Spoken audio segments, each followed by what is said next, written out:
Hi, Lance. How Hi. are you? I'm glad Hello, you're Shanti. well. Thank you. Thank you very much. I appreciate that. Yeah, I don't know what to say really. I know.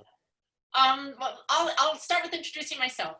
So I'm in Sure. California. I'm in Northern California, and a mom of two daughters, teenagers, and photographer here in the Bay Area. And I grew up in Half Moon Bay and went on a girls' trip to Mexico and came back with a little souvenir, which helped you out, I guess, in the long run. I So guess, that's what has yeah. connected us. Did you have any symptoms or anything, or did you feel? Do you have um, any, Yeah, so weirdly enough, when I came back, I had we left on a Wednesday, came home on a Sunday, and we had no symptoms through any of that. But on Monday, the first day we got back, another girlfriend of mine actually had the fever symptom. I had the fatigue symptom, okay. and she had on our group thread had sent out a message asking, "Does anyone else feel kind of crappy today?" And I said, "Well, I'm kind of sleepy," which is rare for me. I'm a very active person. So the red flags were up a little bit at that point. We still just thought we went out drinking for 4 days with the girlfriends, partied a little too hard. Maybe that's what it could have been. But by Wednesday, the symptoms were still there. And my girlfriend who had the fever went and got tested. And by Saturday, her results came in and it was positive. And the rest of us were like, oh no. Uh-oh. So that led us to get tested too and start the process of shelter in place and taking this more seriously. Sure. Sure. How about you? Yeah, I'm in Des Moines, Iowa. I'm from Wisconsin originally. Married, no children, just a dog. So dog father, I suppose. So my whole thing, I travel for work sometimes. So I traveled to Southern California for a bit, and then we were still in the office for a while, and then someone in the office got it. So there's a number of different places it could have happened. I kind of had shortness of breath right around the middle of March and got the full gamut of everything. And then was admitted to the hospital on April 1st, put on the ventilator immediately because my lungs were completely under attack, and was on the ventilator for about 16 days. I got the convalescent plasma on the 10th of April, and over that, and there was no change from the 1st to the 10th. They weren't sure what was going to happen. So once I got everything on the 10th, over the weekend, that following day, they x-rayed in, and it was already clearing. Okay. So they're not sure. They have a bunch of different things. The best guess they have is that the convalescent plasma made the difference. Interesting. So that was what made it start to fight it better than it was. I wasn't producing the antibodies fast enough to keep up with the virus as it was attacking. It's interesting as we progress and learn a little bit about this virus. I find my own little head scratching moments were a few things. One, that I mentioned there was 5 of us that went on this trip, and one of the ladies came back with no antibodies and no symptoms and is complete negative. The other 4 of us were positives. Wow. That's head scratcher number 1. Head scratcher number 2 is, and I don't know how your wife fared in this, but all of us, I married, my husband's a firefighter and first responder out there in the world. So I luckily have a studio apartment, which is actually where I'm at. I'm in my COVID headquarters right now. Okay, great. Once I found out that I was positive, or that my girlfriend tested positive, I didn't know yet, but I had actually did the test. I hunkered down here for about 3 weeks. Like I said, fatigue, headache were probably the only symptoms I had. He was able to test. They won't test your children, but he was able to test, and then he tested negative. But I kind of had protected him from it, so that was to me a given. My girlfriends, however, cohabitated with their families, children and husbands. None of them had symptoms, and we have, similar to donating plasma, we actually started this process with reaching out to biotech companies and giving back antibody testing. So they were able to test our husbands, and none of the husbands have antibodies and were completely didn't get this nasty virus for cohabitating with their partners and their families. So it's very interesting on how easily this is spread and how someone like you can have the symptoms you had, and someone, I was in denial. I really was in denial that this is what I had. We, thought, I didn't think I was not at risk, but I was worried about it, but things weren't really shutting down either. I had to keep going into the office. I Even though I was out for a while because of the shortness of breath, I kept taking days off trying to figure out what was going on because I Because couldn't at go. that point, you didn't think you had COVID when you were having No, short I wasn't sure. Because at the beginning, I had that work trip at the end of February, and came back, and I had kind of a cough, which I usually get at the change of the seasons generally. So I just thought it was that. That went for about half of March, and it started to get better, and then immediately started to get worse. So I'm wondering whether or not my lungs were just compromised because of the cold or whatever I had before. That it then jumped on top of my immune system and just attacked the lungs immediately. And do you have any pre-existing conditions that you come into this world with? Nope. I had pneumonia maybe 4 years ago, kind of randomly for the first time, but I had nothing else. And I just occasionally have this cough in the spring. Right. So it might have just been a combination of that. No one can really tell where or how you get it. You have a pretty good story. Well, don't you find that that's the most annoying question that you may have gotten asked? Everybody asking like, how'd you get it? It's an airborne virus. Yeah, like what exactly did you touch, and how did you get exactly? I didn't touch anything. It just happened. So it really is just a matter of luck, really, of just what your condition your body's in when it hits you. Is it going to treat you just a little bit bad? Are you going to have mild, medium symptoms, or are you going to be hospitalized? And the good news for me, I mean, if you got any good news out of any of it, is that I was in early because it was, kind of beginning of April. Right. So we had a ton of beds, we had ventilators, and we weren't low on anything. But the downside was that nobody really knew what was going on. I actually donated in both my junior high school kids' classrooms and my high school kids' school, and I was out in my community, and I'm, like I said, a photographer. I was going around with my clients, really in denial, needed a nap. I think Tom Hanks, in fact, I thought you might have been Tom Hanks. I'm not disappointed, but they wouldn't give me your name at first, so I'm like, oh, that'd been great, wouldn't it? Star. He's in Australia, so I know, but I was just thinking. That's where he was stuck, I guess. Him and Reed were over there. Not disappointed. But anyways, we have some scientist friends in our group, and they pushed for the antibody researching test. Sure. So we started getting in with that, but then what added more to the plasma, what led me to the plasma donation, is I have a really good friend of mine whose cousin was also on a ventilator for 30 days. He's a 70-year-old man.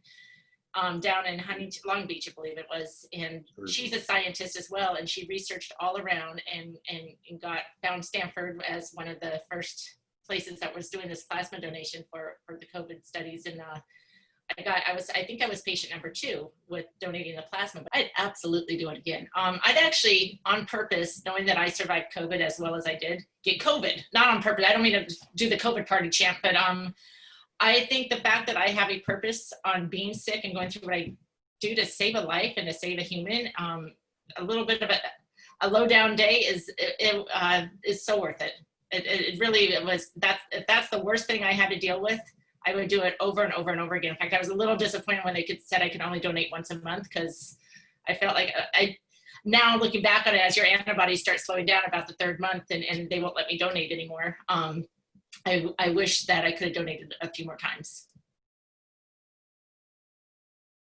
I pretty much came out of quarantine like 3 days before I was able to get my negative testing, to get the HLA testing, and I think you got my plasma maybe 3 days after I was out of my quarantine headquarters here.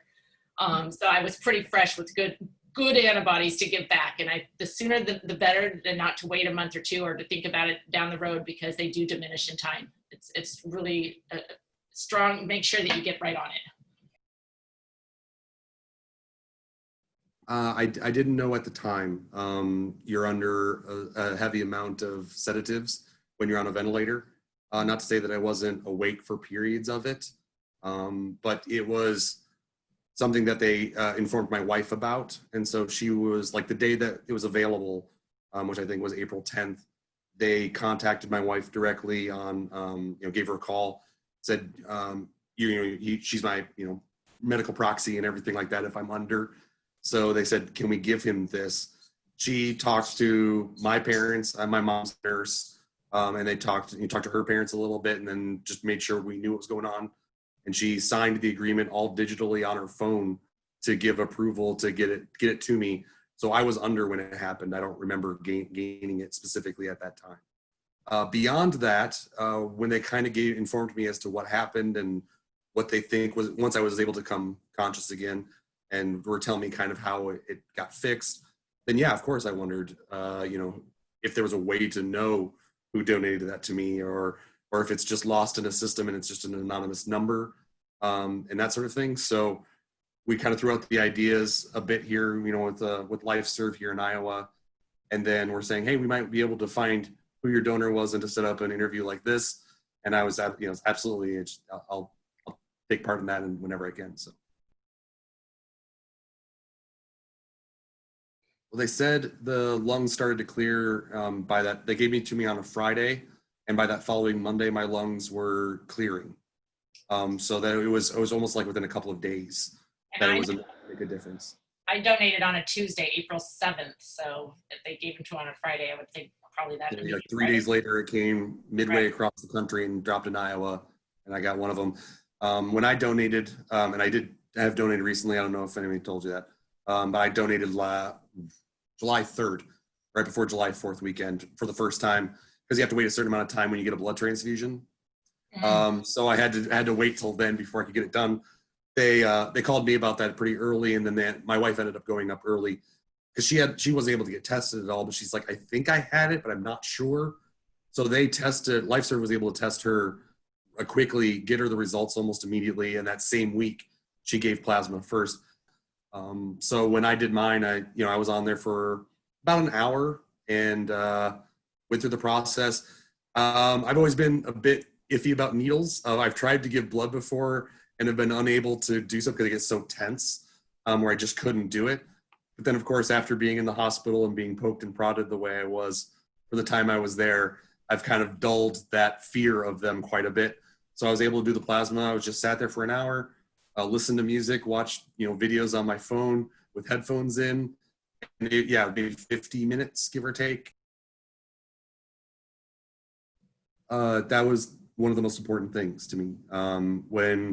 When I was able to find out that this is what kind of turned the tables for me and helped me out, it was a matter of, okay, now how can I do that for someone else as quickly as possible? And when earliest can I get in, So when you guys when LifeServe was contacting me about coming in and donating, I was, kind of chomping at the bit to get out there as much as possible. So emotionally, it's very fulfilling. I did the news interview with kind of two goals in mind. One, to that everybody takes this seriously and know that if you're not in those at-risk groups, you never know if it's going to hit you the way it hit me. And that just to make sure you're being as safe as possible and save yourself the risk you can if you possibly can. And then number two was that the plasma most likely saved my life. And if you can donate and you're able to do so and you have the antibodies, I can't think of an excuse not to. It's an hour of your life, of slight discomfort, if anything. Just, I don't see any reason why you wouldn't want to help other people. The fact that the symptoms range from a couple of days of discomfort to full-blown hospitalization, it's a gamble. Like, if you don't take it seriously, you're gambling. It's hard to talk about my specific experience. I can go into that if you want to. It's it's kind of a horrifying thing. It's a nightmare that I wouldn't wish on anybody to be on a ventilator, especially for as long as I was. Yeah, the fact that I come out of that with the experience that I had, and to see society like questioning its existence, its seriousness, doesn't make sense to me. It should just be a given that it's real. No one's lying to you. And then when I go out into the world and I talk with people and it comes up that I had it and they're like, oh my God, what happened? You're the first person I've talked to who was affected. And it's those people who don't have anybody affected. They're not affected. Nobody that they know is affected. They're the ones that are always so surprised about the consequences and the impact of what it is. And I feel like me going out there and telling people about that, one, it helps me to kind of go through the trauma of it. And two, it helps kind of spread that net of people that say, I know somebody who had this. I know somebody who went through hell, you know, for lack of a better term, to do this. And we have to be as, you know, vigilant as possible about trying to end it so that we can save as many lives as we can. Absolutely agree. And I think this virus that we're all fighting as a community, or it's a universal virus. We have to be all on the same page. And even though my symptoms were somewhat mild, we all need to take it so serious. Like I said, I locked myself down here for the 3 weeks because I have an autoimmune compromised daughter upstairs, and I have a mom that lives around the corner that could get up, but also for the neighbor or the teacher or anyone in our community or in our world. It's a gamble. And you said that exactly right. And I wouldn't wish what you went through on anyone. And I'm so glad that you are alive and willing. And I also wouldn't wish what I went through on anyone. I isolated from my family and friends for 3 weeks. That's no joke when you don't have a human touch for 3 weeks. That was a mental stress. The physical stress is one thing, but the mental stress too. I'm just not knowing and being in the unknown, and science hasn't caught up yet, and you just don't know who's going to be there to help, and you feel there's a little bit of a scare there on who's out there to come to your rescue if anything were to go down, and who's in the know, because there were so many, especially as early as we got it, there were so many of we don't know what we're doing. We think we could try this. So yeah, it's I wouldn't wish it on anyone, and I think everyone needs to take it serious. I know we're all cooped up and tired of wearing masks and tired of being in our own little bubble, but I think if we can all do it for 3 weeks where we don't leave our houses, we might be able to relive life again. But you know, we have to all take it seriously. I still, even though I find myself on the safer side, although I'm getting less and less safe from what I hear, I still wear a mask. Even if I'm just out and about in my own world and no one around me and just nature, I still wear a mask because I just feel like we need to all do our part to protect others out there. Same, absolutely the same. I would do it regardless if I knew the bigger picture, but I did it just because I felt like it was what I needed to do, not even knowing exactly what I was doing, but what else was I going to do? I wasn't going to sit there idle if I had something that could potentially help someone, even if it turned out to be a flop, and I'm glad it didn't, but I went in not knowing. It wasn't going to hurt me. It wasn't going to do any damage to me, but it could potentially help someone else. It should be treated as this virus, if you can survive it, a badge of honor, and a badge of honor to help humanity and conquer this and help others out there. So don't just sit on it. If you're sick, write it through, do what you can to survive, and as soon as you are able to, give back, because someone may have given back to you or not, and just give back, because it's saving lives.